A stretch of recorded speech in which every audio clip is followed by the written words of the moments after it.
So New York City's got its classic pizza joints. In Chicago, well, they got the hot dog stands. Cali got the taquerias. So it's only fitting that Hawaii would have poke places. You know, kind of like the Hawaiian soul food, the fresh cubed fish mixed with the Hawaiian salt and the seaweed. So here we are at a joint where a young local chef has taken his culinary education and experience and put his own spin on a traditional Hawaiian favorite. Welcome to Poke Stop. What you want? Kapakahi. Kapakahi. Poke is an old Hawaiian tradition. Here you go. It's basically raw fish, chopped up. It's kind of been marinated. Is any of the poke ever hoke? Sweet onion ahi. It's very Hawaiian. Just what Hawaiian-born chef Elmer Guzman grew up loving. Anything else? Now he's decided to take his childhood favorite Alrighty. to a whole new level at his joint near Honolulu. Here you go. You're taking a traditional Hawaiian dish and throwing a little Asian spin to it. Yes. Like ahi tuna with garlic and Japanese-style soybeans. And this one, spicy Korean octopus. Alrighty. He's even using a fish they don't see much in this part of the Pacific. Salmon poke. It's delicious. Let's get the poke on. All right. So we got here a side of salmon. All we're gonna do is cut the belly out. And then we're gonna fillet this bad boy. Bam. Bam. He's throwing around the bam. Cube it. All right. Put it in a bowl. Sweet onions here. Oh, by the way, I'm the host of the show. There's no bigger armband than mine. Using Emerald's line and wearing my wristband. Okay. Green onions. Hawaiian salt. Even those big pieces of salt like that, that's gonna break down fast enough? It's gonna break down. When you take a bite and you have some crunch in there, unbelievable. Some chili flakes. Gives it some heat. Some furikake. Some seaweed and toasted sesame seeds and a little dried bonito flake. A pinch of sugar. Soy syrup. Reduced down. Do you make this? Yes, we do. So sweet soy we call Sweet it when soy. you buy it. Yeah. Once we season it, it's ready to go. A couple stirs, we're snacking. And my mouth's starting to... There we go. Look at that right there. And that's all the flavor packed into that. That's great. Thank you. Mega gangster fresh. Sweet to salt, to a little sour, a little bit of spice. Nothing is overpowering anything else. Dude, you know what the kicker is? Get that little crunch of the sea salt. One of the best ways I've had salmon. You're gonna love this. Very tender, very moist, bursting with flavor. This is very, very good poke. So I'm in Key Largo, Florida, and of course it's raining, but I'm right here on US 1. Now I've heard about this place from just about everybody. They say the food is outrageous. They've got a fish market in the restaurant, but I don't know how they came up with the name. This is the Fish House. Fried crab conch. You take your first bite, you're hooked. Pan sauté grouper. So phenomenally fresh. Shrimp bundles. This is my good buddy, DJ Irie. I've heard about it. I had no idea was this legit. If you're coming to the Keys, you don't stop at the Fish House. Why'd you bother? But that wasn't the case when Doug Brew and CJ Berwick bought this place back in '87. You know, I didn't do a lot. 6 lunches was a big day. So along with their son, Phil, they spent their days working and their nights in a trailer out back. How did he talk you into this? I think it was mutual, really. Over the years, they built a big following with a revamped seafood menu. One shrimp and octopus salad, conch chowder, And this Fish House original, one yellowtail matacumbi. served up by Chef Joey Flowers. It's fresh, it's healthy. It's a fantastic dish. Matacumbi. We have an upper matacumbi and lower matacumbi. They're keys down here. All right, get after it. Tell me how it works. All right, fresh chopped tomatoes, chopped onion, capers, fresh basil. And is this the salsa that's going on top of it? Yes. Okay. Olive oil. We'll do some fresh lemon, salt and pepper. Mix this up, let this marinate come together. In the fridge, overnight. And how are we gonna prepare the fish? Yellowtail. Yellowtail's one of the best down here. Oh yeah, local fish. You can catch them anytime. Then we're just gonna top it with the matacumbi sauce. Just in the convection oven, about 475. Oh my gosh, it's screaming hot. 6 to 8 minutes. Matacumbi. Nicely done. That's it, simple approach. That's it.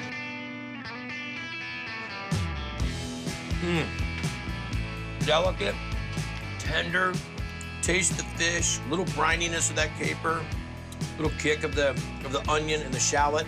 Nice little tomato basil combo. That's the exact Florida Keys experience I wanted to have. Really dynamite. A Picasso dish, if you will.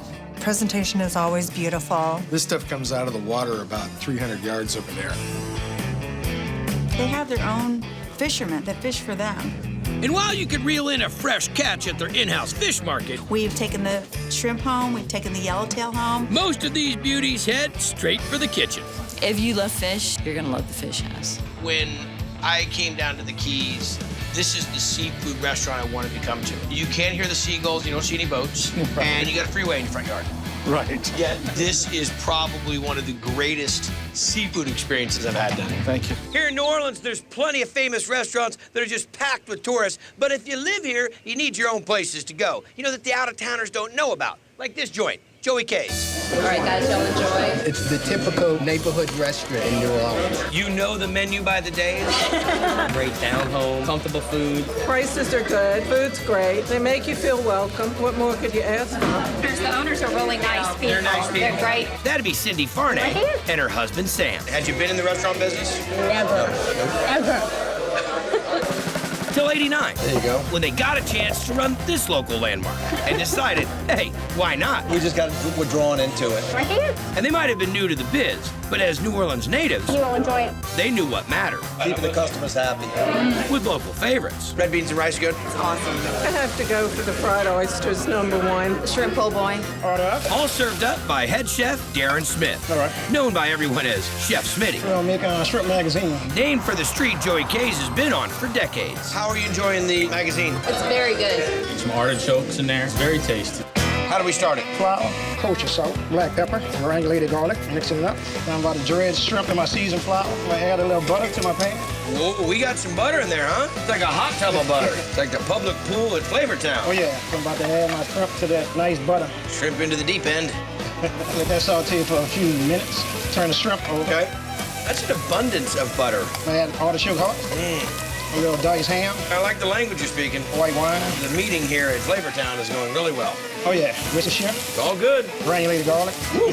Johnny Monster flavor just jumped in. A little black pepper. All right, a little kosher salt. Can't saute it too long because you're going to turn those shrimp tough, right? Oh yeah, fresh basil, green onions, and a little chopped garlic. Stir that up. And we're good to go there. And what are we going to serve that over? Angel hair pasta. Like that. Serve it up. All right, then I'm going for a And little, where are you going with the rest of that sauce? You think you're fooling? a little Parmesan cheese. Oh. Oh yeah. Oh, that's nice. Let me tell you the 90 reasons I like this. Every ingredient that went in there, I dig.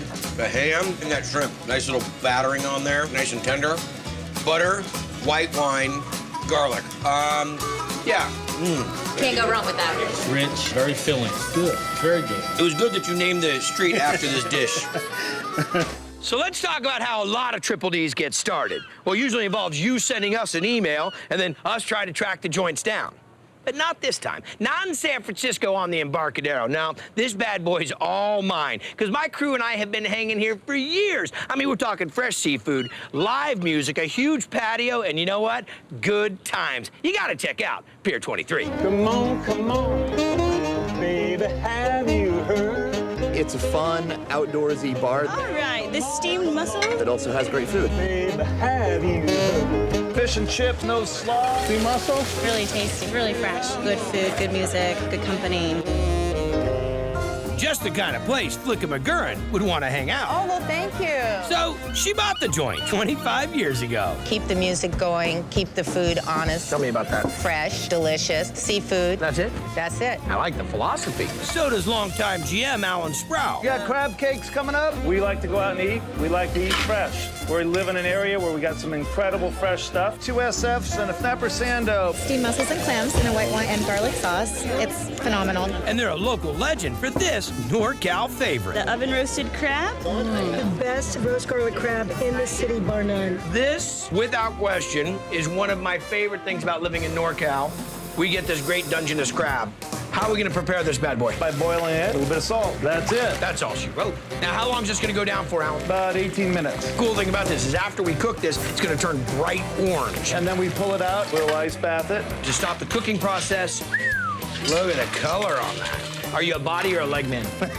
Leg man myself. Are you really? Oh, yeah. See, I'm a body guy. All right. So let it hang out, what? 3 to 5 minutes. And then we'll clean it. We're ready to roll. Okay, so this is the claws, the legs, the body meat, and now it's gonna go to a hot A pan. little bit of olive oil, get her started, a little salt, So you season the oil a little bit. a little pepper. Once it heats up, a little bit of garlic. Forget it then, I won't hold the crab.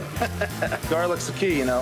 With this dish, I would expect it to be. A little bit of crab. So the crab's already cooked, and now it's time to kind of fortify it with flavor. You should smell this right now. Wow. It's almost like a hot marinade. Okay, a little bit of parsley. White wine, splash of lemon or two. Nice big old pat of butter. I mean, can you cook it any faster? Yes. And then you just give it a little bit of a set. What are we gonna serve that with? Sourdough bread. Get her to the plate. Whoa. Get carried away there. So you say that you're a leg man. Go ahead and spend all day on those. Me, I like to get right in here at that meat right there. That is just awesome. This has got the lemon juice, but it's also got some of that great crab flavor. And the white wine. This is getting messy. I mean, this isn't for the timid. Are you guys busy? Don't you have anything you want to do? Crab. And it's really, really good. It's always really fresh. The lemon, butter, garlic sauce. I love it. The one and only Triple D legend, Panini Pete. All right, where are you taking me, bud? Downtown Mobile, Alabama. I got that we're in downtown. Where are you taking me to eat? Dude, I know how much you love Southern food. Right, right. I know how much you love farm to table. Exactly. This is the spot. It better be. This is the Noble South. Blackened catfish. Noble South stands out among the rest. They're putting a whole lot of care into the food. Watermelon salad going to the window. He brings a Southern fusion type element. It's very unique. Shrimp and grits coming up. The menu changes based on what's fresh and available at the farm. And Chef Chris Reinershek has been challenging the farm-to-table thinking since he opened the spot in 2014. I like kind of work backwards. I don't like to decide like, hey, I want to cook a pork chop. Let's figure out what goes with it. We look at the vegetables and go in the opposite way. It's what do you see in your produce that's really going to dictate what your menu's going to be. Exactly. Crawfish etouffee. Etouffee is definitely at the top of the list. The tomato gravy over rice and fresh crawfish is awesome. So shrimp stock for the etouffee. Walk me through it. Shrimp shells, celery, onion, carrot, tomato paste. A little thyme, bay leaf, and black peppercorn. Peppercorn, that's it. Got it. Water. We're just gonna get this up to a boil, back down to a simmer, about an hour. Strain it, we're good to go. What's up next? We're gonna do the collard greens. Bacon grease, double up on the bacon. Locally sourced as well? Yes, onion, chicken stock. That's the real deal there. Worcestershire sauce, apple cider vinegar, hot sauce, brown sugar, salt and pepper. How long are we gonna cook this down for? 45 minutes or so. All right, those are working. What do we have after this? Southern cornbread. Okay. This is an heirloom cornmeal, so we've got blue corn, red corn, yellow corn, white corn. International corn of flavors. All-purpose flour. AP, got it. Baking powder, baking soda. Sugar and salt. And we'll move on to our wet. Eggs, mayonnaise. What? Eggs and oil make mayonnaise, and you need eggs and oil for cornbread. Then buttermilk. Buttermilk, I'll give you. Wet into dry. I've seen a lot of cornbread go down, but I've never seen mayonnaise in it. Bacon fat into the hot cast iron. 40 minutes on 350. Cooked in bacon fat. And that's what's gonna give it crispy edges. In your opinion, the key to the foundation of the great etouffee? Fresh crawfish, not overcooking it in the pan. Let's see it. A little bit of oil, onion, celery, and pepper. And we go in with our dark roux. Flour and butter, cook down low and slow until it gets a nice dark color. White wine, tomato paste. All right, the shrimp stock now. A little bit of hot sauce, Worcestershire, lemon juice, salt and pepper. Get it up to a boil. Add our crawfish, parsley to finish. Steamed white rice. It steams like it. Seems like enough. Thank you, you got my joke. All right, what do you think? Anytime that you can make your own shrimp stock. But the thing that I get the most of is I really get tender, delicious crawfish. They're buttery. They're so good. Yeah. The collard greens are next level. Thank you. Not cooked down so much that it's mushy. You still get a little bite to it. All that needs is some cornbread.